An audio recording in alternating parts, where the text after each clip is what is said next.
మార్గదర్శికి సుప్రీంకోర్టులో షాక్ తగిలింది. ఈ వ్యవహారంపై సుప్రీంకోర్టు కీలక కామెంట్స్ చేసింది. మార్గదర్శి తరపున సీనియర్ న్యాయవాది ముకుల్ రోహత్గి వాదిస్తూ సంస్థ అధినేత రామోజీరావు మరణించిన నేపథ్యంలో కేసు మూసేయాలని తెలిపారు. దీనిపై స్పందించింది సుప్రీంకోర్టు. అలా అయితే రామోజీరావు ఆస్తులను అటాచ్ చేసి బాధితులకు పంచేస్తామని తెలిపింది. అయితే ఇప్పటికే బాధితులకు చెల్లింపులు చేసినట్టు కోర్టుకు తెలిపారు రోహత్గి. ఈ విషయంపై అఫిడవిట్ దాఖలు చేయాలని మార్గదర్శిని ఆదేశించింది సుప్రీంకోర్టు.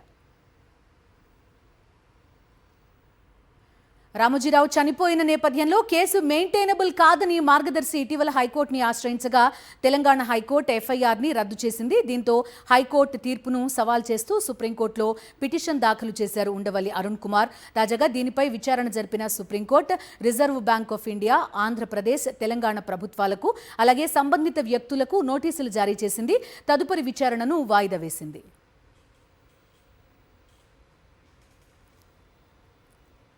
మార్గదర్శికి సుప్రీంకోర్టులో షాక్ తగిలింది. ఈ వ్యవహారంపై సుప్రీంకోర్టు కీలక వ్యాఖ్యలు చేసింది. మార్గదర్శి తరపున సీనియర్ న్యాయవాది ముకుల్ రోహత్గి వాదనలు వినిపిస్తూ సంస్థ అధినేత రామోజీరావు మరణించిన నేపథ్యంలో కేసు మూసేయాలని తెలిపారు.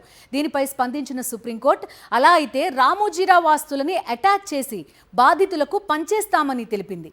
అయితే ఇప్పటికే బాధితులకు చెల్లింపులు చేసినట్టు కోర్టుకు తెలిపారు రోహత్గి. ఈ విషయంపై అఫిడవిట్ దాఖలు చేయాలని మార్గదర్శిని ఆదేశించింది సుప్రీంకోర్టు. రామోజీరావు చనిపోయిన నేపథ్యంలో కేసు మెయింటైనబుల్ కాదని మార్గదర్శి ఇటీవల హైకోర్టుని ఆశ్రయించగా తెలంగాణ హైకోర్టు ఎఫ్ఐఆర్ని రద్దు చేసింది.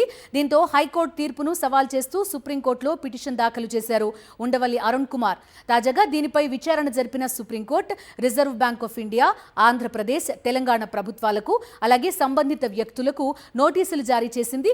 తదుపరి విచారణను వాయిదా వేసింది.